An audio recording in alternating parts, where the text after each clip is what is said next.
안녕하십니까. 오늘 강의를 맡게 된 박인옥입니다. 강의 주제는 보시다시피 산업화 1세대 산물 공업단지입니다. 왜 산업화 1세대 산물인지는 오늘 강의 내용에서 충분히 전달이 될 거라고 보고요. 상공회소를 중심으로라고 한 부제를 붙였습니다. 인천의 산업단지, 특히 60년대 말 70년대 중반까지 인천에서 만들어진 부평, 주안, 기계산업단지, 비철금속단지, 또 목재단지까지 포함해서 이 기계산업단지, 산업단지들이 인천 상공회의소를 중심으로 만들어졌습니다. 지금까지는 주목하지 않았죠. 그래서 오늘 이 강의를 통해서 상공회의소 중심으로 인천의 산업단지가 건설되고, 그리고 그것이 인천의 성장 발전에 큰 동력이 됐다는 것을 좀 오늘부로 모두 확인해 주셨으면 좋겠다 하는 생각이고요. 또 하나, 오늘 강의에는 다양한 분들의 이름, 업체들이 등장합니다.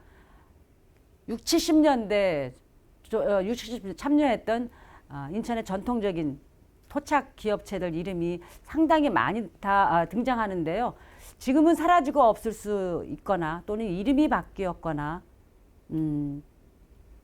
또는 그래서 지금도 생존해 계신 분들이 계시면 이 자료를 한번 보시고 주변에 아시는 분한테 좀 연락도 해주시고, 또 가지고 계신 자료가 있으면 인천 상공회의소에 좀 기부도 해주시고 했으면 좋겠습니다. 강의 시작하도록 하겠습니다. 인천의 자산은 세 가지로 주로 분류됩니다. 구도심, 그리고 산업단지, 경제자유구역. 구도심은 1883년 인천 개항 이후에 인천의 역사와 문화 중심지로 지금도 사랑을 받고 있는 곳이지요. 산업단지, 좀 전에 제가 초반에 말씀드린 것처럼 부평, 주안, 기계산업단지, 비철금속단지 지금은 없어졌습니다만, 이 산업단지가 인천의 제조업 기반 대표적인 생산 공간이죠. 그래서 인천의 본격적인 성장 축을 이루었다는 점에서 인천의 자산이다. 또 세 번째는 경제자유구역입니다. 2003년에 인천 송도가 처음 경제자유구역으로 지정이 됐는데 지금도 계속 조성되고 있는 거죠. 첨단 산업, 관광, 서비스 산업의 중심지로서 국제도시로 성장하기 위한 지금 인천시 꽤 노력하고 있습니다. 이렇게 도시 자산을 세 개로 분류한다면 오늘은 이 산업단지에 주목을 하도록 하겠습니다. 강의 목적을 두 가지 정도로 좀 정리를 했습니다. 누가, 왜, 어떻게 산업단지를 조성하였는지 초기 조성 과정을 쭉 추적하는 것입니다. 여기에는 다양한 인물들이 등장을 하겠죠. 인물, 기관, 조직. 그래서 인천의 산업단지를 지금까지는 이름을 좀 거론하자면 박정희 전 대통령의 강한 리더십, 그리고 군부 세력에 협력했던 관료들, 행정관료들의 함정인 판단이 인천의 산업단지 조성 과정에 영향을 미쳤고, 그래서 인천 성장을 할 수 있는 토대를 마련했다라고 이야기하고 그렇게 믿고 있었습니다. 근데 그러나 저는 그것 이외에 인천의 산업단지를 만드는 데는 다양한 사회 세력들이 참여해서 그 과정에 서로 갈등하고 이 문제를 해결하기 위해 기관과 기관, 사람과 사람 간의 협력관계 이루면서 조정하고, 이런 과정의 산물이 산업단지다. 그냥 산업단지가 대통령의 강한 리더십, 행정관료들이 와서 이렇게 하는 게 더 낫습니다. 그것만이 반영된 게 아니라는 것이죠. 그래서 이번 제목에 붙인 것처럼 산업화 1세대, 인천의 산업화 1세대가 인천의 산업단지를 조성하고 그 과정에 큰 기여를 했다라는 것을 오늘 이야기하려고 하는 강의의 목적입니다. 순서를 보겠습니다. 왜 1960년, 70년대 조성된 공업단지를 주목하는가? 두 번째, 60년대 수출공업단지 인천의 유치 과정, 그러니까 부평에 유치하는 과정이 아니라 정부가 불어와 인천의 수출공업단지를 조성하겠다라고 발표했는데 그 과정에 인천의 유치 과정 어땠는지를 보도록 하고, 그 다음에 수출공단을 부평에 어떻게 조성하는지, 이 과정에 사연이 참 많습니다. 어떤 분은 토지 보상하는데 너무 아무런 문제가 없었다. 순탄하게 진행됐다라고 얘기하고 그렇게 얘기한 것이 지금까지 알려진 것이죠. 그러나 자료를 쭉 추적하다 보니까 토지를 빼앗겼다고 판단하는 분들이 있는 거죠. 이분들이 청와대와 국회에 청원하는 신문 기사 한쪽을 발견했습니다. 그래서 그분들이 어떤 그 과정을 한번 보고 다음에 주한 이수출공업단지 그리고 제1, 2, 3 기계단지 좀 익숙치 않은 용어일 수 있습니다. 그러나 초기에 인천은 산업단지 이렇게 이름이 지어졌다. 부평 1단지, 주한 2단지, 기계 2, 3, 4, 1, 2, 3 기계단지, 비철금속단지 이렇게 이런 조성 과정들을 쭉 한번 살펴보도록 하겠습니다. 근데 어느 순간에 이 인천 상공회의소 그리고 지역의 다양한 계층들이 참여해서 만든 공업단지가 위기에 처하게 되죠. 그 위기에 처하게 되는 배경이 뭔가, 그리고 위기를 몰고 간 사람들은 누군가, 또 위기에 저항해서 함께 싸웠던 사람들은 누군가, 이런 것들을 한번 보도록 하겠습니다. 자, 60, 70년대 조성된 산업단지를 왜 주목하는지, 이거는 인천연구원의 김용하 박사가 그 조사했던 자료를 제가 여기다가 옮겼습니다. 인천 5, 60년대만 해도 해안가는 이렇게 구불구불하죠. 구불구불합니다. 그러나 2000년대 오면 거의 다 일자예요. 그러니까 인천은 매립을 통해서 성장했다라는 것을 제가 이제 이야기하고자 이 그림을 가져온 거고요. 여기 보면 분홍색, 아니 보라색이죠. 이 보라색을 산업단지 또는 생산공간이라고 이해하시면 되겠습니다. 한번 보시면 이게 주한공단이죠. 부평공단, 여기 그리고 뭐 대우 GM 자동차, 남동공단입니다. 가만히 보면 섬처럼 고립이 되어 있습니다. 무엇으로? 아파트 단지로.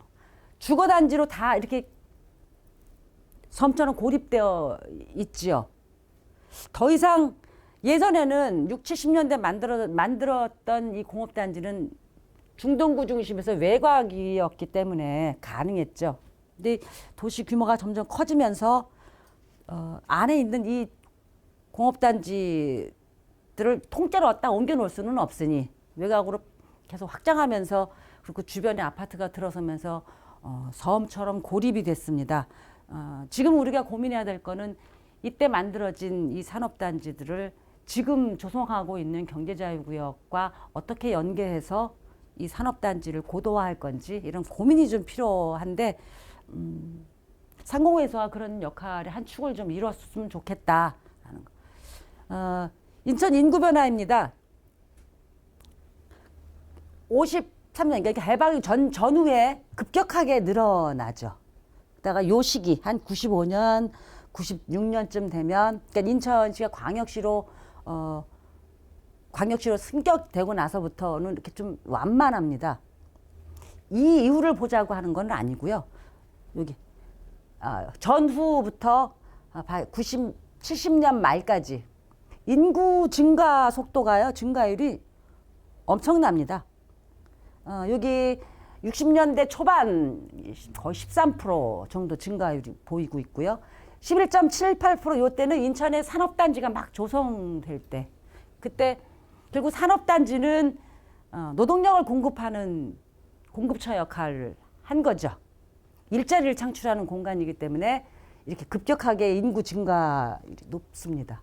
그리고 여기 77년, 78년 여기 시기에도, 요 시기에 되면 인천의 산업단지가 거의 완성 단계에 이르면서 인천의 그 일자리를 찾기 위한 노동자들이 꽤 몰려왔다. 그래서 이것을 이렇게 성장할 수 있었던 거는 산업단지가 조성됐기 때문이기도 하고, 또 그 주변에 다양한 시설의 건조 환경들, 그러니까 주거, 뭐 의료, 또 공업단지와 협력 관계를 가질 수 있는 공장들이 그 주변에 무수히 조성되면서 이렇게 인천이 급격하게 인구가 늘어 성장할 수 있는 계기가 됐다.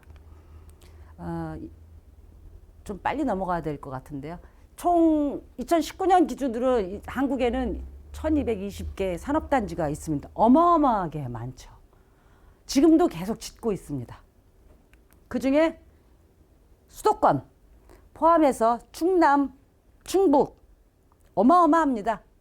이렇게 산업단지가 계속 들어서는 것만큼 인천에서 충남이나 충북, 특히 이제 당진, 서산 이쪽의 땅값이 쌉니다. 얼마 전에도 신문에 기사가 났었는데요. 인천 부평 남동공단에 있는 기업체들이 이 지역으로 이전하고 있다. 이게 이렇게 빠져나가는 통로가 되고 있지 않나라는 생각을 합니다. 지도로 보니까 정말 끔찍하죠. 이렇게 많은 산업단지가 있나. 그래서 인천의 사업체에서 종사자 수 증가, 제가 자료를 조사하니까 19년, 20년께 안 나와 있고요. 그 산업단지관리공단 들어가니까 그 통계는 없어서 이것만 일단 가져왔습니다. 이렇게. 그래서 인천의 산업단지 전국에 1220개 중에서 인천에 만들어진 산업단지가 지금 12개가 있고요. 조성 중인 게 5개가 있습니다. 요거는 따로 설명을 안 드리고 보면 60, 70년대 만들어진 거, 그러니까 80년대, 90년대 건 빼겠습니다. 인천 지방산업단지, 기계산업단지, 그리고 부평, 주안. 요걸 오늘 집중적으로 보도록 하겠습니다. 70년대 조성된 공업단지, 이게 동시다발적으로 거의 비슷한 시기에 만들어진 거죠. 요 자료는 인천시 70년 8월에 발표된 보고서에 73년까지 이렇게 만들겠다라고 한 보고서를 좀 정리를 한 겁니다. 수출공단으로는 1단지 부평, 2단지 북가자, 그러니까 지금의 주한공단을 이야기하는 거고요. 기계공단은 1단지, 2단지, 3단지, 비철공단 만들고 제재, 경인에너지 이렇게 해서 동시에 60년대 말 70년대 인천에는 이렇게 많은 산업단지가 만들어졌다. 총 공장을 424개를 유치하겠다고 했는데 가만히 보면 지금은 4,000개가 넘어요. 남동공단까지 합해서 4,000개가 넘는다는 얘기는 제한된 땅덩어리에 규모가 작은 업체들이 계속 증가한다는 이야기겠죠. 처음에는 이렇게 45개, 50개 이 정도 이렇게 2000년까지 좀 정리를 좀 해봤습니다. 산업단지 2000년에 4166개, 2018년에 4598개가 인천의 공업단지 안에 지금 들어가 있습니다. 여기 보면 2000년에 총 4166개죠. 규모가 작은 공장들이 인천으로 계속 유입되어 왔다라는 질문들을 합니다. 그래서 국가 리더의 강한 의지와 행정관리의 합리적 판단의 산물인가 이 산업단지들이. 그리고 산업단지는 과연 우리가 지금까지 이렇게 알고 있는 것처럼 아무 문제 없이 순조롭게 진행되어 왔는가. 그 안에는 국익, 공익, 사익, 공공의 이익 이런 차원에서 사회 세력 간의 갈등은 없었는가. 그리고 인천 성장 역사 초기 산업단지 조성 과정에 참여했던 주체들, 인천 상공회의소를 중심으로 해서 지역의 지주, 언론, 또 행정 업무를 맡은 행정 관료들, 이 사람들은 지금 어떤 평가를 받고 있는가? 사람 개인을 평가하자는 것이 아니라 지역의 성장축을 토대를 마련하기 위해서 애썼던 이분들에 대해서 우리가 문화예술계에서는 그런 인물들을 다 평가를 하는데 왜 초기 산업화에 참여했던 인물들은 평가하지 않는가라는 의문을 갖기 시작한 거죠. 그래서 우리는 이번 산업단지를 초기 산업단지 과정을 쭉 살펴보면서 이 세 개에 대한 평가를 한번 이 기회에 했으면 좋겠다. 제가 왜 산업단지에 대한 그 평가를 해야 되느냐라고 물은 거는 50주년 2015년 8월 21일에 했습니다. 여기에 참여한 사람들이 누가 있냐면요. 뭐 홍명구청장님, 뭐 국회의원 이렇게 그리고 어디더라? 인천 상공회에서 서북부 사무소장 그리고 부평 주한 경영자 협의 회장 이런 분들이 참여하셨어요. 인천 상공회에서는 없어요. 이상하다. 가장 주축인 부평공단을 만들었던 주축인 상공회의소가 없네 라는 생각을 한 거죠. 주한산업단지 2019년 10월 20일 여기에 주체도 인천상공회의소가 없습니다. 산업단지 공단이 들어가 있는 거죠. 그래? 그럴 수 있어. 기계산업단지 관리공단이 50주년 기념행사는 사진을 찾아볼 수가 없었습니다. 이런 기념조차도 하지 않은 거죠. 누가 만들었는지조차도 지금 모르고 있는 거죠. 그래서 이 기회에 한번 조명해보자. 너무 무관심하다라는 생각을 했습니다. 그래서 부평수출공단 유치 과정을 좀 한번 살펴보겠습니다. 여기서 등장하는 두 개의 조직이 경인지구 종합개발추진위원회와 사단법인 인천수출산업공단 이 두 축이 조직으로는 큰 역할을 하고 있고 지역의 조직으로는 인천상공회의소 그리고 경기도 중소기업협의회 경인기계협동조합 언론사 이런 단체들 또는 조직들이 등장합니다. 그래서 수출공단 인천 유치 과정을 한번 살펴보도록 하겠습니다. 부평수출공단 예정 부지입니다. 이 사진은 인천투데이라고 하는 그 인터넷 신문사에 올라와 있는 사진을 제가 가져왔습니다. 한번 기호일보에서도 이 사진을 쓴 걸로 알고 있는데요. 이렇게 한적합니다. 얼마나 좋아요. 이 땅을 다 밀어버리고 그 농지들을 다 내쫓고 공단을 설립한 거죠. 한적하게 하얀 옷을 입고 국가와 재벌이 연합한 겁니다. 수출공단을 조성하겠다고 한 거는 분명하게 그건 분명한 사실입니다. 재벌기업하고 국가가 그것도 이제 박정희 전 대통령과 인천 한국경제인협회 지금의 전경련이죠. 수출공단은 누가 제안을 했냐 하면 이원만 한국나일론 회장인 이원만 회장이 박정희한테 제안을 하면서 구로구와 인천 지역에 수출공단 특히 제1교포 중심의 수출공단을 만들겠다.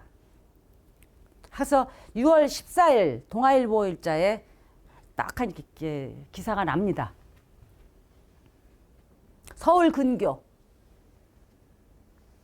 그래서 구로하고 부평 지역에 아니 인천에 만들겠다라는 기사가 납니다. 가장 빠르게 움직인 것이 이게 6월 24일 신문 기사가 났는데 바로 다음 달 7월에 상공회의소 회장 이덕근 회장 중심으로 인천에 유치하는 것을 결의를 하죠. 그래서 건의서를 제출합니다. 8월에는 경기도 중소기업협동조합이 정부기관에 같이 건의서를 제출을 합니다. 11월 인천 상공회의소든 상공계가 인천수출산업공단 준비위원회를 조직을 합니다. 그러니까 가장 먼저 반응한 건 인천 상공회의소가 반응을 하기 시작하고 그다음에 경기도 지역과 같이 이게 그 공문입니다. 국가기록원에 남아있는 자료들을 이제 가져온 건데요. 인천 상공회의소가 이렇게 설정 건의서 각 부처에 다 보냅니다. 63년 7월 3일자로 보낸 거죠. 그러니까 한 달도 채 안 돼서 괜히 발빠르게 움직였죠. 그리고 경기도 중소기업협동조합도 날짜가 8월 8일 정부 부처에다 보냈고 여기 이봉훈 이게 경기도 중소기업협동조합 이봉훈 이사장님이 보낸 문건입니다. 그랬더니 정부 부처에서 답변이 왔습니다. 이뤄지길 바라는데 부평에 수출공단 조성할 계획은 없다. 다 계획이 없다. 건설부 장관, 재무부 장관, 기획위원회인가 그것도 하나가 있는데 그건 제가 빼놨습니다. 다 넣을 수가 없어서 상공부 장관도 그렇고 구로동 지역에만 확정해서 추진 중에 있으니까 양지하기 바랍니다. 여기 이제 이후락 당시 비서실장이 대통령을 대신해서 문건을 보내옵니다. 본직에 분부하신 바 각하를 대신해서 내가 이렇게 타는데 부평에다가는 수출산업단지 유치할 계획이 없다. 이런 답변 참 까깝하죠. 그래도 이제 인천 상공회에서는 부지런히 현황 파악을 해야 되니까 끈질기게 바로 8월 29일쯤에 인천 상공회에서 사무국 부평지부장 강한성 이분 굉장히 큰 역할을 하셨어요. 부평 수출공단이 위기에 처했을 때, 그러니까 자금 확보에 문제가 생겼을 때 지역 유지들하고 나서서 돈을 모금 활동하는데 큰 역할을 하신 분입니다. 이분이 발빠르게 부평 지역의 땅값 조사를 해요. 그래서 이제 상공회에서 회장님한테 보고를 합니다. 이게 그 문건이고요. 부평 지역에 수출공단이 들어선다고 하니까, 아니, 조성하겠다고 신문 보도가 나가니까 서울에 있는 돈 있는 사람들이 부평 지역에 가서 10만 평의 땅을 사가지고 가는 거야. 일종의 투기죠. 그러니까 투기꾼들이 몰려드니까 이건 안 되겠다 싶어서 이분이 나서서 가격 협상을 합니다. 그래서 이제 가격 협상이 그쪽에서는 200원씩 달라고 하는데 우리는 그게 안 되니까 150원에 그 땅 살 수 있도록 다 팔아라, 이렇게 그렇게 지금 협상 중이다. 그래서 이제 부평진흥회 동향을 상공회에서 회장님께 이제 보냅니다. 또 다시 한번 12월에 부평에 유치하는 것이 타당하니 우리 부평진흥회, 그러니까 부평 지역의 지주들의 모임입니다. 적극적으로 참여하겠다, 협조하겠다. 일종의 서약서죠. 이렇게 처음부터 굉장히 열심히 참여를 하고 있었죠. 그래서 63년 말까지 이렇게 인천 상공회에서, 그다음에 경기도 중소기업 협동조합, 그리고 부평 사무국 지부장 이렇게 열심히 유치 활동을 이제 하겠다고 하는데 64년 1월쯤에 경인지구 종합개발 추진위원회가 발족을 합니다. 국회의원 유승원 이분이, 그리고 뭐 오학진, 최호 이분, 최호 인천 상공회에서 회장님이시죠. 발족하고 공단 지정을 건의해서 8월 되면 종합건설 정비 계획 안에 부평공단이 들어설 계획을 전제하고 건설부 승인을 받습니다. 근데 이 정비 계획 안에는 부평공단 이거는 없습니다. 단지 부평과 주안을 중심으로 인천의 성장 축을 이루겠다. 이 건설부 승인을 받으면서 부평의 공단 유치하는 것이 탄력을 받기 시작하죠. 그래서 인천 상공에서 부평지구 수출공단 유치 신청서를 상공회의소가 제출을 하죠. 그리고 나서 뭐 국회의원들이 국회에서, 상임위원회에서 부평에 유치해야 된다, 또는 인천에 유치해야 된다, 강하게. 그리고 오학진 의원, 요거는 좀 살펴봐야 되는데요. 10월이면 수출공단 조성법, 개발 조성법이 통과되고 직후거든요. 근데 그해 2월에 마치 박정희 대통령이 부평공단 조성하는 것을 적극적으로 지원한다라고 발언을 했다고 하는데 그건 아닌 것 같아요. 이게 우리 국회의원들 중에 한 표를 얻기 위한 수단으로 이렇게 과장돼서 대통령과 밀접하다는 건 의사 표현을 하기 위한 수단으로 이랬다는 썰도 있습니다. 어쨌든 국회의원들이, 경기 인천 지역 국회의원들이 나서서 인천에 수출공단 유치하는 것에 적극적으로 활동을 했습니다. 65년 1월 되면 경인지구가 특정 지역으로 공고됐죠. 그처럼 인천 수출산업단지 유치는 경인지역 종합개발계획과 아주 밀접하게 연관되어 있습니다. 그래서 65년 되면 이 개발추진위원회에 공단 조성 분과위원회를 두고 기성회를 설립하죠. 그리고 사무실도 여기에 두고, 그러다가 6월 2일 되면 기성회 총회하고 발족하고, 그리고 부평공단 후보지 이게 지정 공고됩니다. 65년. 63년 6월에 구로 인천에 수출공단을 유치하겠다고 보도가 나간 이후 2년 만에 부평공단 후보지가 지정 공고됩니다. 근데 지정 공고됐어도 금방 막 토지가 개발되고 정비 작업이 시작된 거는 아니죠. 그래서 어쨌든 다시 정비 계획을 세우려면 기존에 있는 기성회를 해체하고 사단법인으로 전환합니다. 사단법인으로 전환한다는 얘기는 민간 사업체라고 보시면 되는데 여기 이사장 최호 인천상공회소 회장인 최호 회장이 이사장으로 총회에서 선출됩니다. 그 사무실을 인천상공회소로 옮기죠. 인천상공회소로 사무실로 옮겼다는 얘기는 수출공단을 유치하고 조성하는 데 일종의 핵심 거점이라고 이해하시면 되죠. 그리고 뭐 유용지 매수실무위원회, 취득위원회 이렇게 조성합니다. 그 65년 10월에 이렇게 설정해 놓고 땅을 막 매입하려고 하는데 이제 문제가 발생합니다. 근데 그 문제가 발생하기 전에 제가 요거 먼저 이야기하죠. 사유지 17만 평 매수를 완료를 해요. 66년 3월 그리고 4월 8일 드디어 인천 제1수출공단 기공식을 하게 됩니다. 이게 지구용지 안내문입니다. 여기가 부평공단 자리, 여기 새나라 자동차, 여기는 전남방직, 신안 제분공장, 그렇죠? 총공업용지, 총공업용지. 그러니까 공업용지가 여전히 그 주변에도 많이 남아있다. 그래서 이 사업계획서를 인천수출산업공단, 그러니까 인천상공회소 중심으로 설립한 인천수출산업공단이 66년에서 68년까지 조성하는 것을 계획하는 사업계획서를 이제 수립합니다.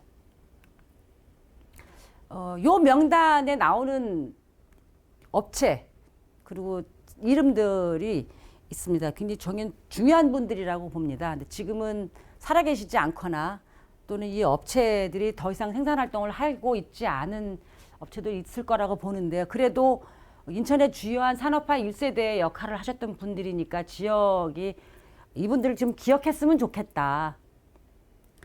채호, 심연구 이렇게 등등 저는 이분들 혹시 이 화면을 보시는 분들은 상공회의소로 연락 주시기 바랍니다. 제가 일부러 표를 다 일일이 다 만들었습니다. 중요하기 때문에. 기성회 임원 여기도요. 기성회 임원은 경기도 행정관, 인천시 행정 그리고 이 학자도 있습니다. 언론사 사장도 있어요. 화합 사장님. 뭐 인천 상공에서는 당연하고 그리고 이제 인천의 전통적인 기업체들 그러다가 인천 기성회가 해체되고 사단법인으로 다시 설립돼 전환되면서 본격적인 조성 과정에 들어가죠. 여기도 이렇게 굉장히 중요한 분들입니다.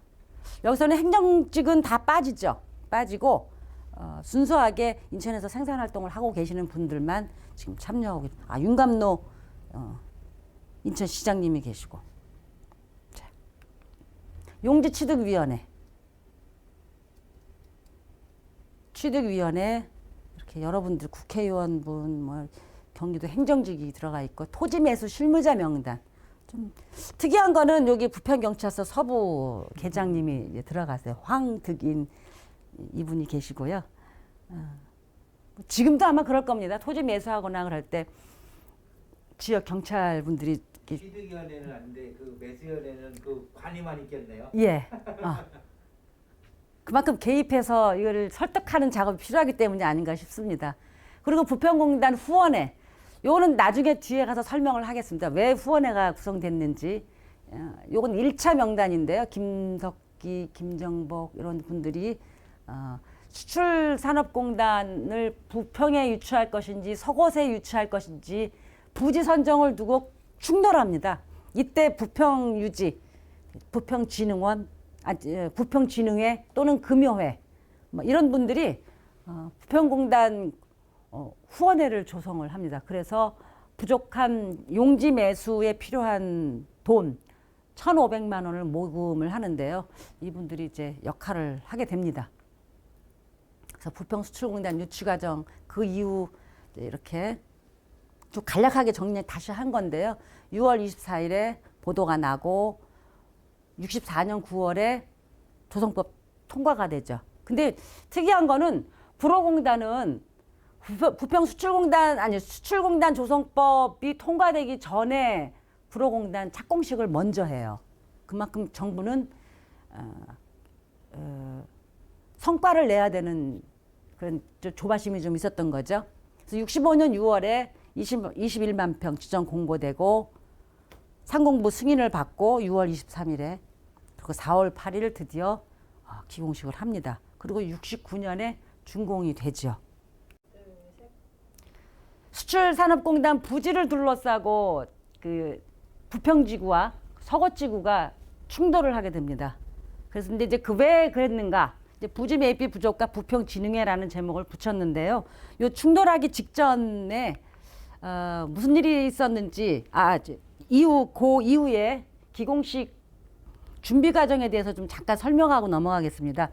인천 수출산업공단이 인천 상공회에서 사무실에 사람들이 다 모여요. 모여서 다 쭉.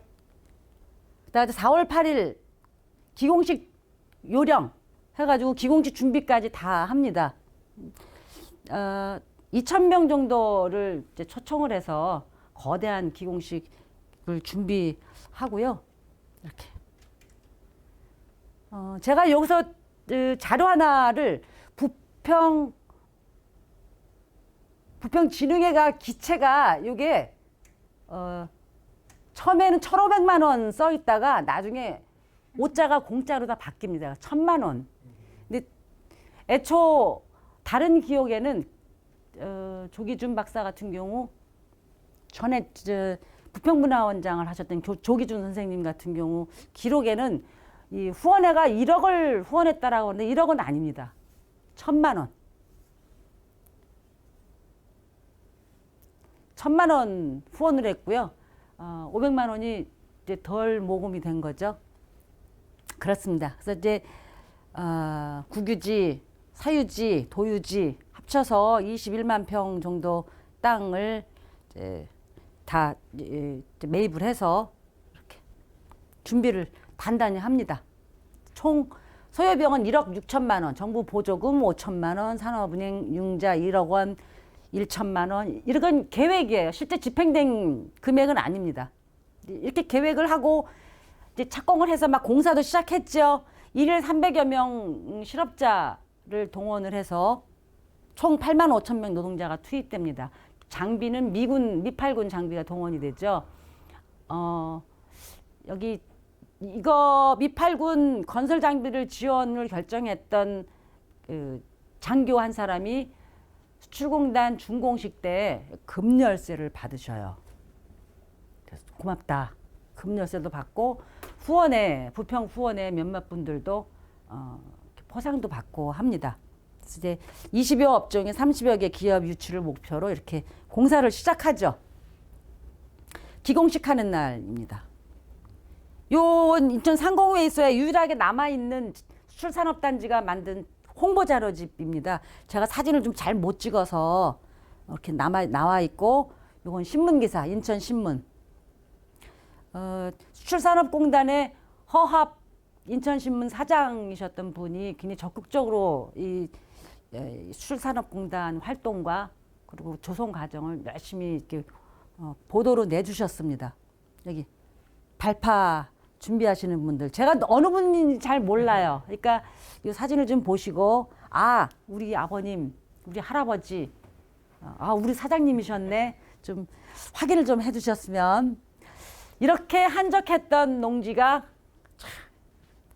이제 발파 작업을 시작해서, 이건 미군 장비 동원된 거고요. 실업자 동원해서 이렇게 자료들을 이렇게 찾는데 참 시간이 많이 걸렸습니다. 그만큼 인천에는 산업단지와 관련된 자료들이 제대로 보관되지도 않고 누구가 연구도 하지 않고, 그리고 이 자료가 얼마나 중요한지에 대해서 자각하신 분들이 이렇게 많지 않다는 좀 안타까움이 좀 있었습니다. 부평지구 토지 구성에 대해 국회 서상민 의원 같은 경우 구로지역은 군용지역, 근데 부평지역은 민간용지 귀속재산으로 구성되어 있어서 최적의 조건을 갖고 있고 매입하는 데에도 큰 어려움이 없다. 부평지구에 수출공단 짓는 것이 최적의 지역이다 라고 얘기하죠. 조기준 전 문화원장, 부평문화원장도 북구발전의 열망에 토지 매각 및 보상 절차를 순조롭고 신조롭게 신속하게 처리했다. 근데 저는 여기에 의문을 다는 겁니다. 정말 그럴까? 아무 일 없었을까? 사회주가 77%나 되는데 거기 살고 있는 소작을 했던 아니면 토지를 갖고 있는 지주건 간에 새로운 삶을 살아야 되는데 터에서 쫓겨나는 사람들이 가만히 있었을까? 뭐 이런 생각을 합니다. 21만 평 정도고요. 사회주는 매수하고 국유지, 도유지는 불화 취득받습니다. 근데 여기서 국유지와 도유지 이 불화 받아서 그동안 농사를 지은 사람들이 고스란히 그냥 쫓겨나게 돼요. 쫓겨나는 이 농민들이, 거주민들이 국회와 청와대에 청원서를 넣죠. 근데 나중에 완전히 기각돼 버립니다. 인천에 뭐라 그럴까요? 그냥 맨몸으로 쫓겨나는, 아무도 관심을 두지 않고 있었습니다. 부평, 근데 느닷없이 부평이 아니라 서구 지역이 한 40% 정도 매립을 했으니 매립비를 또 매입비, 토지 매입비를 추가로 드리는 것보다 서구 지역에 이미 매입되었으니까 그곳에다 공업단지를 짓는 것이 오히려 비용을 줄이는 게 아니냐. 서구직으로 변경하겠다고 시장이, 인천시장이 보도자료를 뿌리고 기자회견을 합니다. 난리가 났죠. 임감로 인천시장 부평지구의 서구지구로 부지 변경 발표 딱 합니다. 문제는 기공식 또 하기 전에, 아니 기공식 착공식 뭐 다 하기도 전에 아무리 조성비를 준비를 해도 이렇게 되지 않으면 산업은행과 국고에서 보조금 주는 걸 거부했거든요. 그러니까 돈이 모자르니까. 부평진흥회, 아까 앞서 말씀드린 것처럼 부평 지역의 지주들이 모임이죠. 1차 구성을 합니다. 요분들이. 그래서 유지 38명이 토지 매입 차액 1,500만 원 모금운동을 전개합니다. 그래서 무이자로 주겠다. 근데 1,000만 원을 다 못 준 거로 알고 있습니다. 1,000만 원 중에 일부를 1차 시장에게 주고 2차 얼마를 주겠다 했는데 그걸 다 줬는지는 잘 모르겠어요. 아까 앞에 1,000만 원도 기체, 예상되는 기체이지 이미 받은 건 아니잖아요. 그죠? 부평공단 유치 후원회, 유지들이 모이면 금요회가 부평진흥회로 명칭을 변경한 후에 공단 유치 운동을 합니다. 여기 보면 이제 부평진흥공업센터, 아니 부평지구 공업센터 유치를 추진하 오던 우리 이 금요회를 진흥회로 명칭을 변경하겠다. 알겠어요. 적극적으로 이 부평공단이 지역개발뿐만 아니라 지역개발을 통해서 지역민들한테 균등한 분배를 할 수 있으니 토지를 그냥 다 팔아라 이렇게 설득을 했을 거라고 봅니다. 근데 이제 다시 부평지구로 가요. 서구지구로 넘어가는 건 두고 볼 수 없는 거죠. 여러 사람이 동원됩니다. 이렇게 이제 결국은 후원회가, 부평후원회가 1,500만 원 돈을 빌려주는 조건으로 다시 부평지구로 가요. 근데 이제 서구 지역에서 가만히 있을 수가 없죠. 집단 반발을 합니다. 어쨌든 공단 부지 매입을 가속화하면서 평당 325원.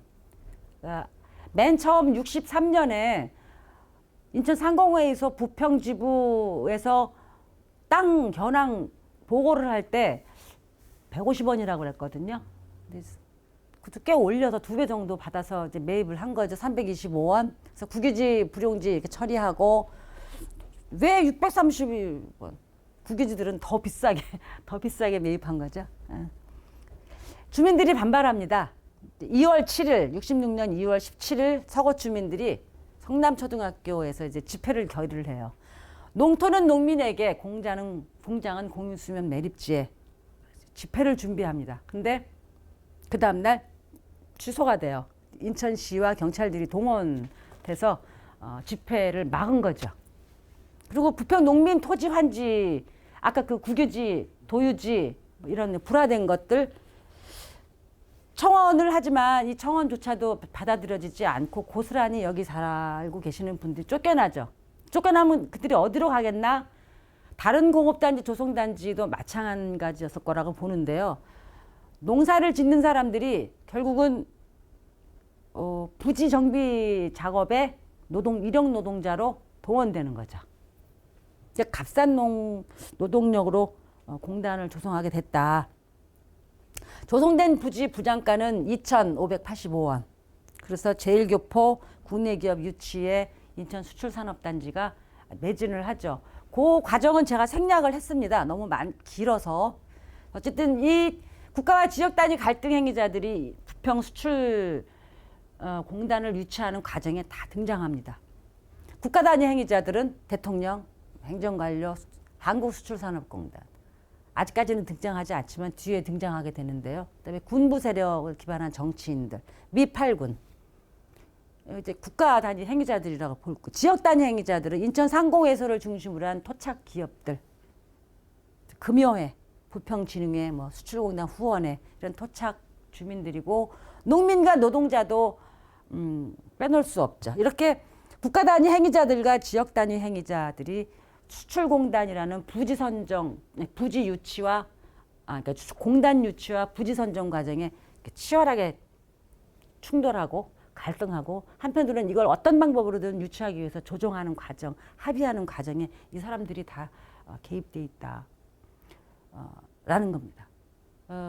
부평공단이 마치 국가가 다 조성한 것처럼 이야기하는데 사실은 그렇지 않다. 이렇게 다양한 사람들이 결합되어 있고 그들의 이해와 요구를 반영하기 위해서 치열하게 싸움을 한 거죠. 그리고 그런 행위들이 반영되어 나타난 게 산업단지다 라고 할 수 있겠습니다. 그다음에 주한 폐염전의 질적 변화. 부평의 수출공단을 조성하고 69년에 준공할 즈음에 대한염업공사, 그러니까 염전을 운영하고 있는 대한염업 주식회사가 계속 적자 경영에 허덕입니다. 이게 누적이 되니까 정부에서 이걸 민영화 시켜버리자, 그냥 팔아버리자. 그러려면 돈을 이제 어쨌든 마련해야 되고.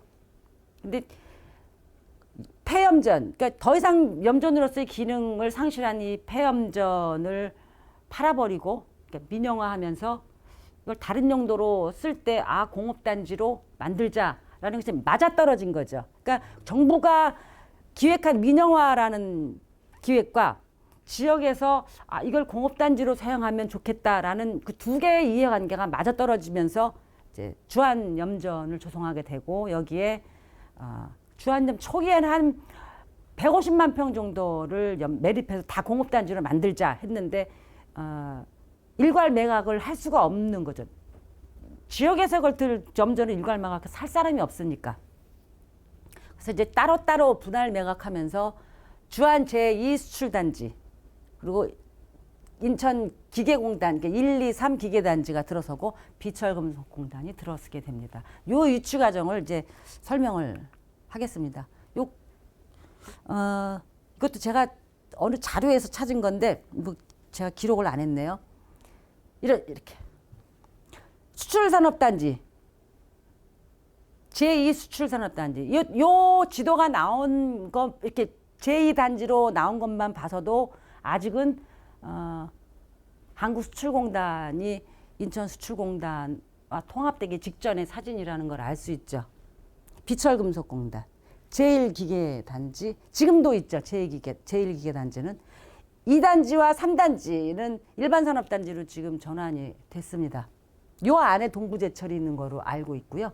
저기 제재단지, 목재단지가 있고, 이렇게 주한 이 넓은 폐염전을 매립을 해서 인천의 산업 동력으로 만들고자 이제 상공회의소와 또 중소기계공업협동조합, 또 비철금속협동조합 이런 조직들이 등장합니다. 66년 대한염업의 염수급 실패, 경영적자 해소 위해서 정부가 주한염전을 매각한다. 요건 앞서 설명한 거고요. 그래서 이제 인천시장이 인천수출산업공단에 주한 2단지를 만드는 게 어떻겠느냐 제안을 합니다. 제안을 해서 덜커덕 67년에 덜커덕 기공식부터 먼저 해요. 충분한 재원도 마련하지 않는 상태에서 국가가 돈을 줄지 안 줄지도 모르는 상황인데 덜커덕 이렇게. 그러니까 66년 4월 8일 부평 제1단지를 이제 기공식을 하고 그 다음에 1년 후에 바로 또 주안에다가 이렇게 인천신문이 참 열심히 실어주었습니다. 여기 주안공단 오늘 기공 해가지고 6월 2일에 이렇게. 근데 이게 계속 갔으면 좋겠는데 돈이 없는 상태에서 기공식부터 덜컥 해놨으니 얼마나 문제가 많겠습니까? 중소규모 70개 국내외 업체를 유치하겠다.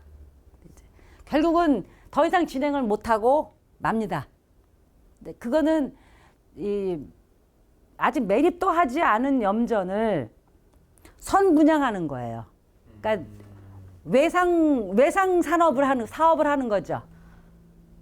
매립은 나중에 하고 일단 염전 요만한 거 이제 선분양해서 다 그 다음에 이제 개발을 하자.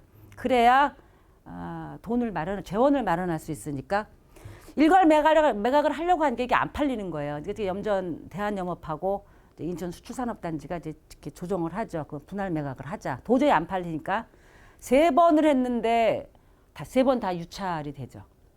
결국 이제 분할 매각을 합니다. 그래서 다시 69년 8월에 착공식을 합니다. 그리고 70년 11월에 2차 수정계획안을 만들죠. 이렇게 토지 이용 방식은 앞서 말한 것처럼 좀 어려움이 있긴 했지만 정부 지원 없이 매립도 하지 않은 염전을 선분양 후개발로 해서 주안공단 조성하는 재원을 마련하겠다. 그리고 다 매립한 다음에 또 이렇게 팔고 사고 하는 경우가 있겠죠. 그렇게 했습니다. 거기 주안염전은 이 주안공단에 염전만 있는 게 아니라 일부 그 토지도 있었어요. 사유지가 있었어요. 근데 이런 것들 다 처리하는데도 시간이 상당히 많이 걸렸죠. 이 분묘 18기까지 있었다고 합니다. 1기당 7,000원 합의했대요.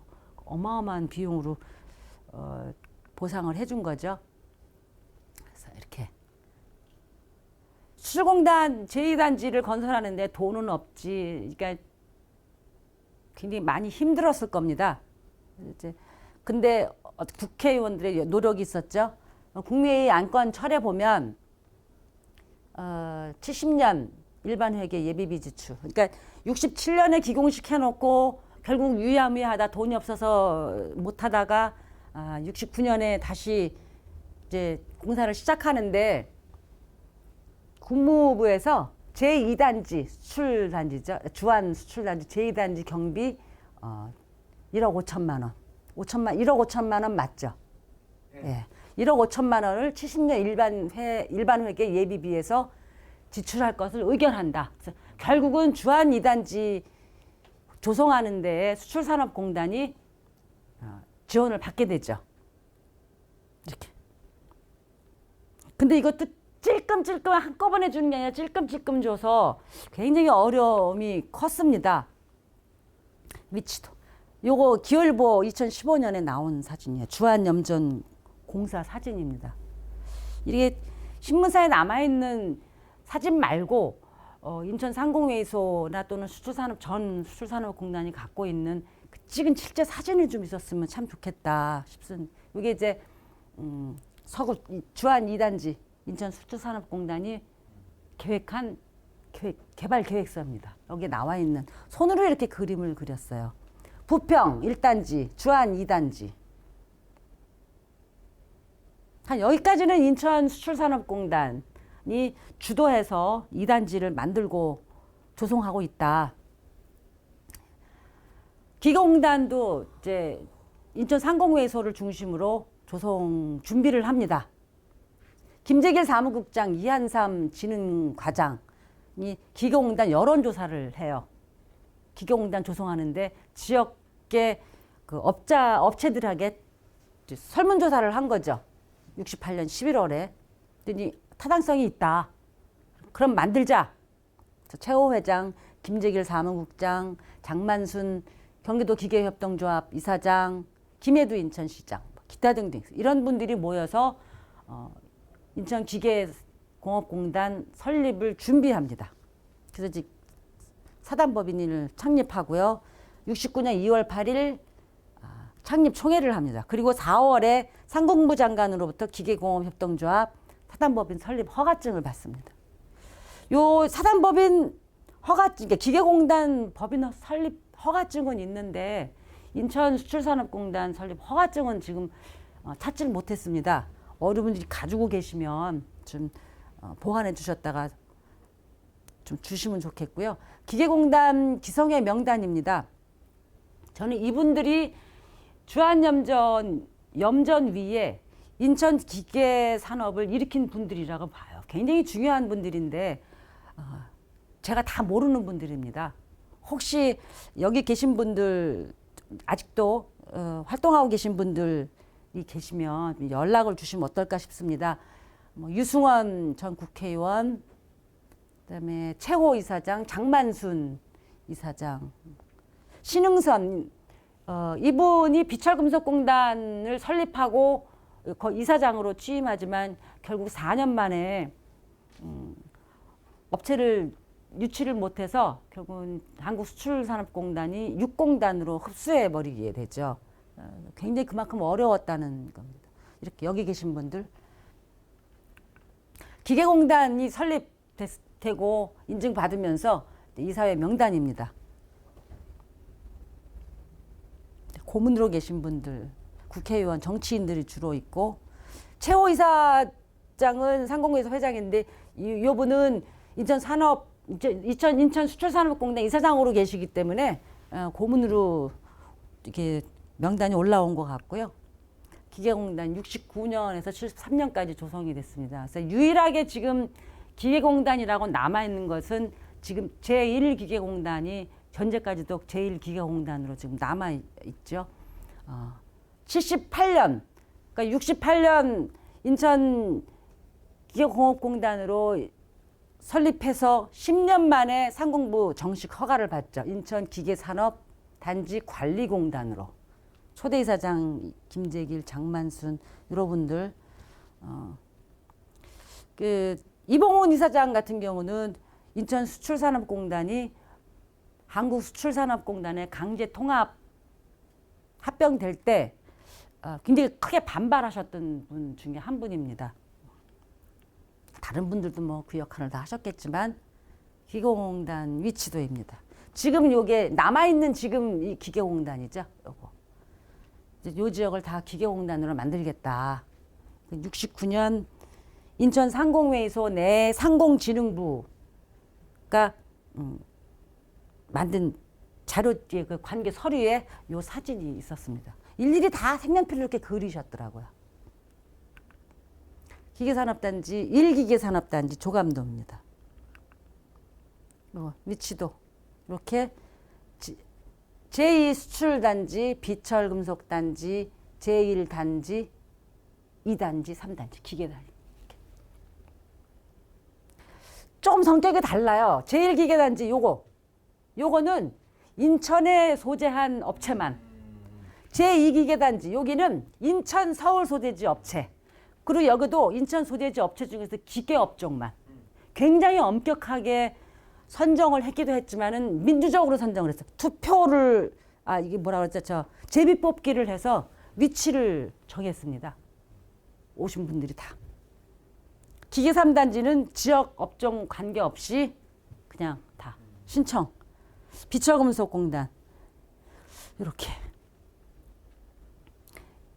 지금까지 인천기계산업단지가 살아서 남을 수 있었던 것은 지역을 오히려 제한했기 때문에 남아있을 수 있지 않았나. 네. 제일 말썽을 피운 게 사실은 2단지예요. 입주해놓고 이제 팔고 막 나가는 업체들도 있었고 돈을 지급을 하지 않아서 인천시 또 기계공업협동조합 이 업체 간에 이게 갈등도 있었고요. 이런 거는 뭐 나중에 기회가 되면 좀 설명을 하겠습니다. 여기 이제 기계공단 1단지 72년의 공사 모습입니다. 요건 여러분들은 알겠죠? 선인체육관 70년부터 조성해서 73년이면 완공이 되는데 여기 단지 염전 매립해서 공장이 이제 일부 들어선 거. 요게 73년 모습이 아닐까 싶어. 이거 사진 굉장히 귀한 사진 구했습니다. 이거. 예. 기계공단 조성 계획서 69년에서 70년까지 조성하겠다라고 해서 이제 아주 자세하게 기계공단이 계획을 세웠습니다. 각계 부처에 다 보냈어요. 대통령이 이렇게 쓰셨어. 박정희 전 대통령이 좋은 계획인 만큼 내무, 상공, 재무 합동회의에서 진지하게 검토 조치할 것을 건의합니다. 근데 돈을 안 줘요. 각 부처가 돈 없다고 돈을 안 줍니다. 기계단지 입주 예정업체. 제가 이걸 일일이 다 쳤어요. 근데 중요한 업체라고 생각했기 때문에 초기에 53개 업체가 입주를 합니다. 입주 신청서를 내죠. 근데 이제 중간에 이 땅값을 지불하지 못해서 공장을 짓지 못하고 그냥 나가거나 팔고 나가거나 하는 업체들도 덜어 있습니다. 제일 먼저 공장을 짓고 들어온 업체가요. 만화주물인데 인천 만화주물이라고 여기 제일 먼저 공장 짓고 들어왔습니다. 굉장히 큰 면적을 분양받은 걸로 알고 있는데 지금 이건 없죠. 만화주물. 저는 여기 이런 업체들 이름도 막 다 바뀌었을 테지만 상공회의소가 한번 추적해 보는 것이 좀 좋지 않겠나 싶어요. 인천 기계제작소는 그 장만순 이사장이 있던 곳이고 인천 정밀사 이런 굉장히 중요한 기계산업이 이 1단지에 다 총집결돼 있다. 인천의 기계산업을 육성하는 데 큰 기여를 한 분들이라고 봅니다. 53개 업체가 들어서 있고 여기는 기계 2단지. 10개가 업체가 이건 입주한 게 아니라 신청한 거예요. 실제 다 들어오지 않았죠. 중간에 나가기도 하고. 영창, 미아, 나중까지 남아있는 게 이석판, 아주신철. 여기서 나중에 하나 업체가 빠지든가 그럴 거예요. 이 인천 업체가 얼마 안 되죠. 다 서울 업체. 비철금속공단 3단지 조성하죠. 인천 상위보. 인천 상위보가 한 10년 정도 발간됐죠. 그쵸. 80년대, 70년대 말까지 발간. 예, 79년까지 아마 발간된 거로 알고 있어요. 이렇게 듣고 제가 한번 다 뒤져서 인천 산업단지 또는 인천의 인물 이런 것들을 좀 이렇게 정리하는 게 어떨까. 제가 사진을 잘 못 찍어서 인천 비철금속공업단 공단 창립, 주한염전 10만 평 매립, 40개 업체 입주, 신흥선 이분이 이사장으로 이렇게 창립 총회를 크게 합니다. 근데 업체 유치가 전혀 안 됐어요. 굉장히 안타까운 거죠. 그래서 4년 만에 결국은 이제 해산이 되는데 여기는 기계공단에서 새로 30만 평 3단지 조성한다. 막 이렇게 조성 계획도 수립했는데요. 여기는 가칭, 여기는 사단법인. 요 가칭 만들 때 상공회에서 비철금속 협동조합 인천시 경기도가 공동으로 조성 계획 또 수립하는 데 기여를 했고요. 이렇게. 요 내용은 뭐 원하시는 분이 있으면 자료를 한번 보시면 되고요. 그래서 이제 공업단지 부평에 이어서 주한, 기계공단, 비철금속공단 이렇게 조성이 됐는데 이게 천년만년 가는 게 아니고 중간에 설립도 얼마 안 돼서 위기에 처하게 됩니다. 63년에서 69년, 70년까지 부평 또 인천 주한 폐염전 위에 공업단지가 동시다발적으로 조성이 됩니다. 그러나 위기가 닥쳐오지요. 부지 선정을 둘러싼 지역 간 갈등 이외에 국가와 지역, 그러니까 인천 간의 그 갈등도 형성됩니다. 그래서 여기 제목을 사단법인 인천수출산업공단 해체, 그리고 기계공단 위기. 그래서 인천의 공업단지가 위기에 직면하는 과정들, 어떤 위기가 있었는지, 그 위기를 해결하기 위해서 어떤 노력을 했는지, 뭐 이런 것들을 좀 설명하겠습니다. 요 배경 화면으로 넣은 두 개 수출공단 통합. 이건 국무위원회 장관들이 작성한 겁니다. 이낙선 상공부 장관이 작성한 건데요. 나중에 변명을 합니다. 뭐 그냥 인천 수출공단이 이제 적자가 나서라기보다는 경영 합리화를 위해서 통합하는 거다.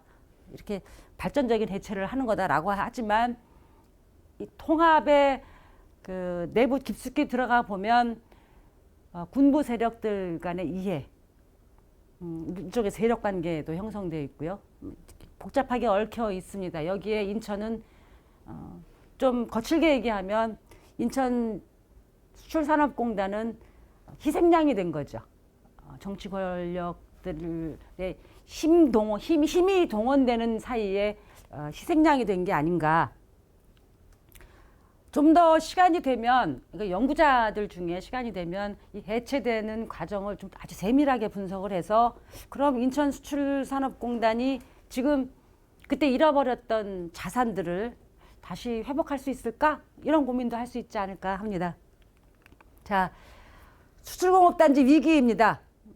인천수출산업공단과 한국수출산업공단. 요 한국수출산업공단은 전국의 재벌 중심으로 조성됐습니다. 강제 통합이 이제 71년 11월 24일인데요.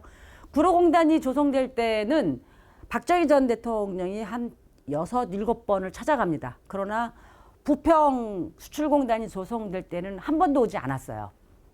나중에 인천 항만 그 공사할 때 잠깐 부평공단에 들른 것 이외에는, 그리고 통합된 이후에 박정희 대통령이 몇 번 오기는 했지만 조성 과정에서 구로공단에 비해서는 참 그 홀대를 받았다. 74년 2월 28일에 비철금속공단이 해산을 결의합니다. 그래서 국가수출공단 6단지로 흡수되고요. 그 전에 부평 제1 4단지, 주안 제2 국가수출 5단지로 흡수되죠. 그리고 73년부터 인천 제2기계단지, 기억하실지, 앞에 지도를 기억하실지 모르겠는데 지금 동국제강이 들어서 있는 그 단지죠. 이 기계단지를 7단지로 흡수할 계획을 세웁니다. 그게 1년 이상 가요. 뭐 이렇게 왔다 갔다 공문이 오가고 또 결국은 중단하죠. 중단하는 이유가 공단관리청이 해체되면서 이 흡수 계획도 중단이 됩니다. 수출산업공단 해체 71년 11월 22일 이렇게 말썽 많은 공단 통합해서 기사가 납니다. 경기매일신문도 이렇게 기사를 냅니다. 근데 그 전에 이미 국무회의에서 대통령의 제가까지 다 받아놓은 상태였어요. 두 개의 수출공단을 통합하고 재산도, 인천의 재산도 한국수출공단으로 다 흡수한다. 이렇게 이미 자기네들끼리 각본을 다 짜놓고 인천에 통과하죠. 문제는 인천수출공단 이사회조차도 이 통합을 전혀 알지 못했다는 겁니다. 이런 것을 우리는 흔히는 군부 정권의 정치 권력이 얼마나 센지, 거기에 저항할 수 있는 힘이 인천 지역사회에 조직되어 있지 못하다는 점에서 참 안타깝죠. 요거. 이게 국가기록원 자료입니다. 요 자료에 72년 1월 1일에 통합공단 명칭을 한국수출산업공단, 당시에 통합 명칭을 인천수출산업공단은 한국이 아니라 경인수출산업공단으로 하자. 그게 통과가 안 됐죠. 그거 가지고도 충돌을 했습니다. 어쨌든 발족 시기까지 자기네들끼리 다 정해놓고 2월 1일 정해놓고 통합 방식, 방법, 통합 목적. 통합 목적은 단지 조성 및 운영 관리 일원화, 관리 경비 절감, 효율화, 능률화 이거입니다. 그러니까 국가가 보기에 부평, 주안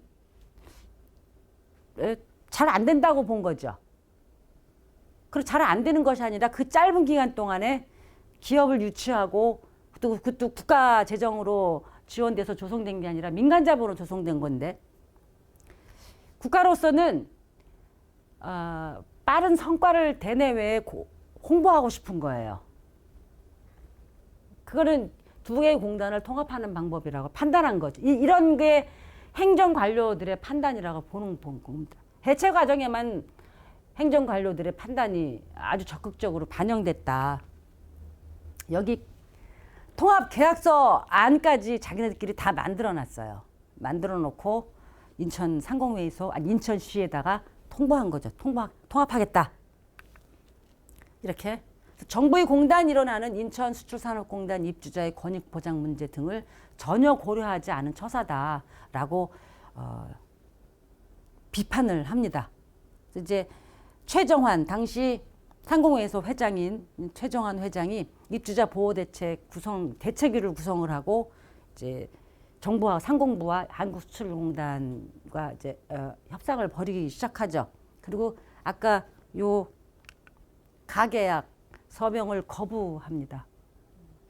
결국은 몇 가지 조건으로 6개 항목 조건으로 통합하고 1월 24일 통합총회에 합의를 하는데 통합총회 당일날도 충돌을 합니다. 명칭 아까 말씀드린 것처럼 한국수출산업공단이 아니라 경인수출산업공단으로 하자 했는데 그것도 통과되지 않고 통합총회인데 통합총회도 아니고 한국수출산업공단 임시총회로 시작을 해요. 이제 인천상공회에서 이제 화가 난 거죠. 그렇습니다. 이렇게 국가 권력의 몇몇 힘이 동원되면서 일방적으로 통합되는 과정을 이제 정치적으로 우위에 있는 군부 엘리트. 이 왜 군부 엘리트라는 말을 썼냐 하면 뒤에 인천수출산업공단의 이사장과 한국수출산업공단의 이사장이 다 5.16 쿠데타에 직접 개입했던 군부 엘리트라는 점입니다. 그래서 그렇게 평가를 했고요. 역대 이사장 수출산업공단의 1, 2대 최호 인천상공회의소 회장이 70년까지 회장직을 맡습니다. 3대 박태원, 4대 최명헌, 김인식. 근데 요 두 분이 두 개의 수출공단을 통합하는데 주도적인 역할을 합니다. 4대 최명헌 인천수출산업공단 이사장이 한국수출산업공단 이사장이 퇴임하면서 퇴임대 아니라 정부가 아마 이사회에서 그 사람을 해임시켰어요.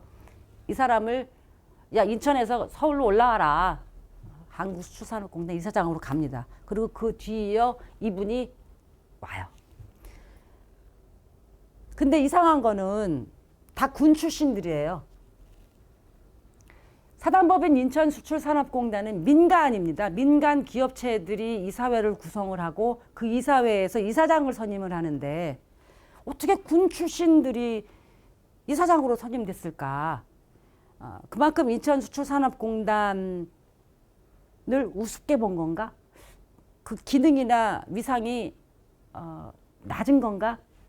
왜 그랬을까는 그 당시 참여했던 분들이 스스로 한번 평가해 볼 만하지 않을까. 이렇게 4대와 5대 이 두 사람이 주도해서 두 개의 공단을 통합하는 데 주도적인 역할을 했습니다. 인천수출산업공단은 민간주도 조직인데 이사회는 도대체 누가 선임하는가 이런 의문을 가진 거죠. 그래서 두 분 최명헌 4대 인천수출산업공단 이사장이 한국수출산업공단으로 부임하면서 이후에 통합하고 나서 통합에 큰 실적을 남겨선지 3대 3번의 국회의원을 하고 88년 노동부 장관까지 합니다. 대단하신 분이죠. 그리고 김인식 5대 인천수출산업공단 이사장 이분은 청와대 경호실장 차장을 하다가 인천으로 오신 분이고요.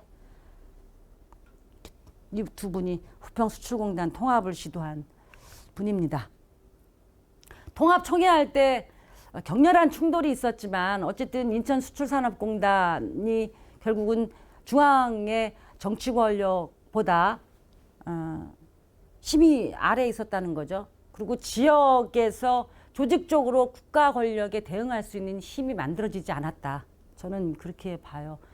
인천시도 방치하고 있고 또는 인천시 지역의 언론도 큰 목소리 내지 않았고 그래서 인천 상공회에서 많이 오히려 이게 참 어렵게 대응했지만 결국은 실패하게 되죠.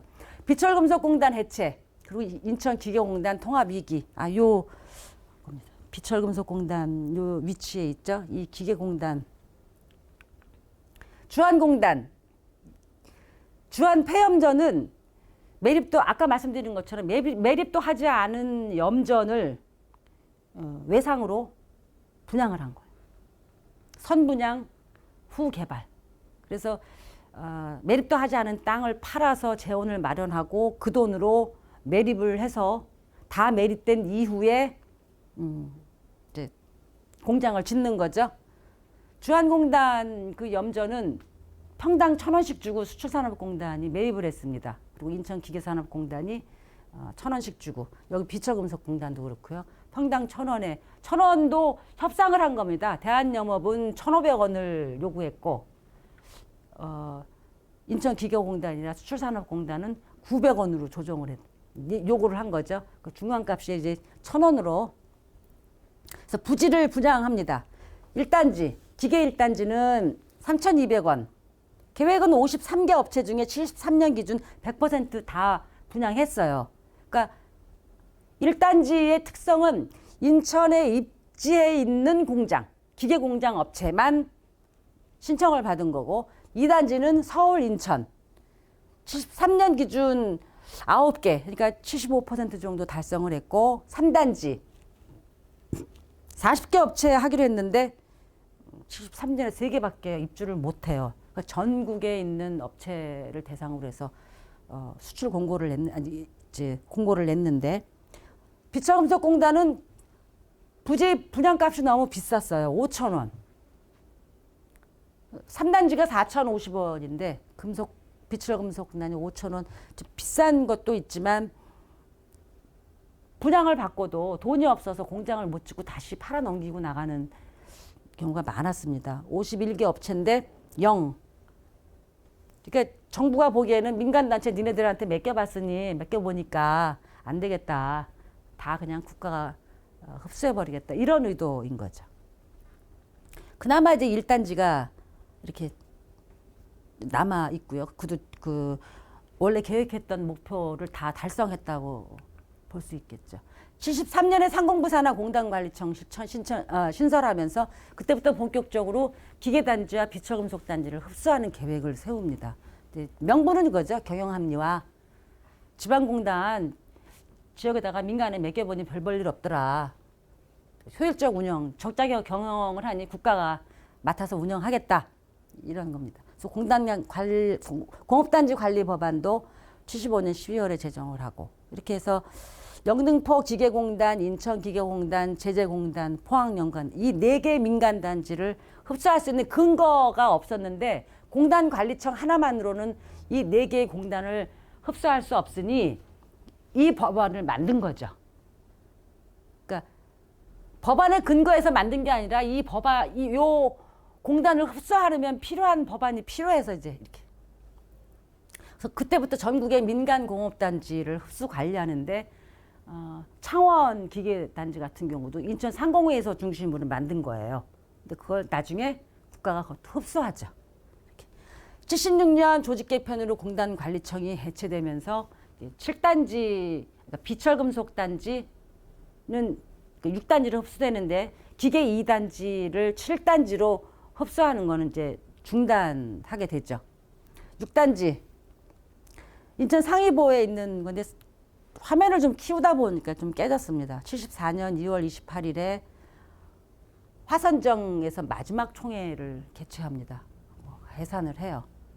그리고 74년 7월 13일에 이제 6단지로 조성 완료. 그러니까 이 업체가 100% 입주했다기보다는 땅 부지 이렇게 조성해 놓고 했다는 거죠. 1년도 채 안 되는 몇 개월 만에 부지 조성만 6단지 비철금속공단의 조성 목적은 사라진 거죠. 비철금속 공업 업체만 유치하기로 했는데 결국 6단지로 전환되면서 이제 뭐 여러 업종들이 다 들어오게 되는 이 기계 단지를 7단지로 흡수하는데 이제 중단하게 되는데 이게 이제 그 공문들입니다.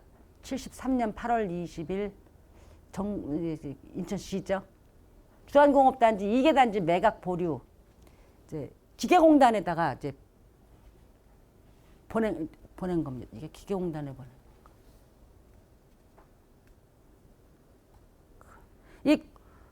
거. 인천 기계공업단지 사단법인 인천 기계공단이 마음대로 이 기계공단 땅 팔지 말라고 지금 요청한 거예요. 이거 우리가 이제 땅 팔지 말라. 이거 국가가 알아서 하겠다. 그런 겁니다.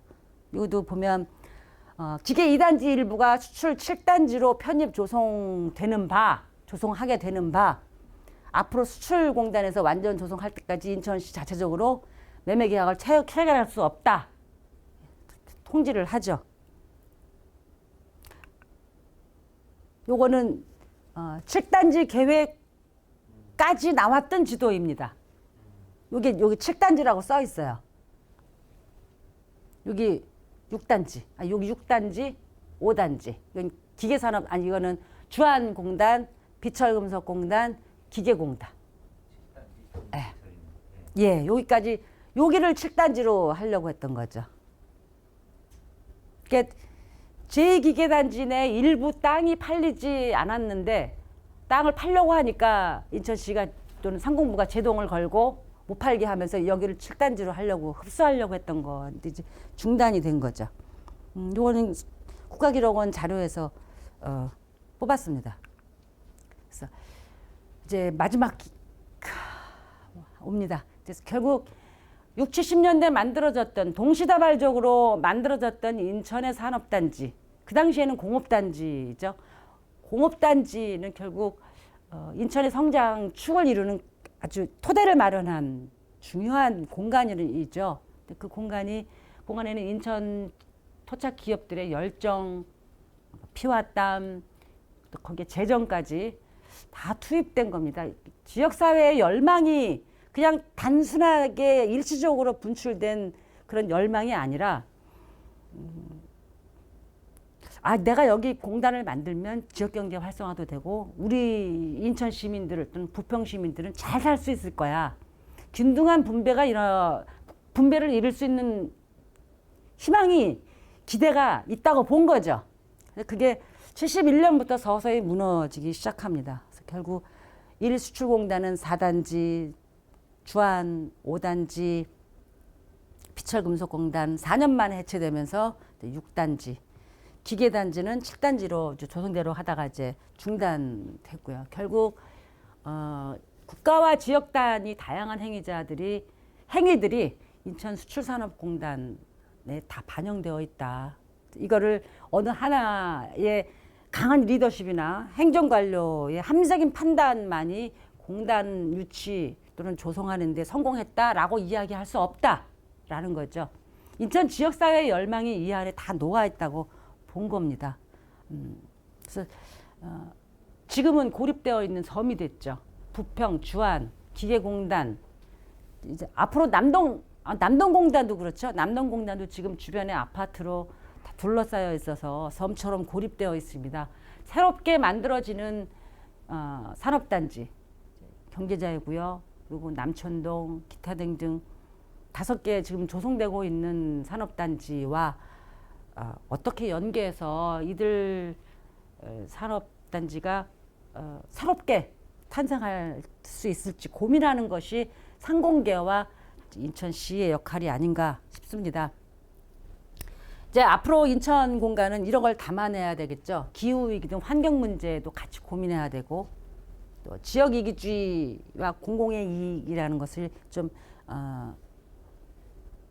적절하게 구분도 할 줄 알고 또 그래서 우리한테 얻을 수 있는 최대 효과가 뭔지 이런 걸 담아내는 노력이 좀 필요하지 않나 싶습니다. 이상입니다.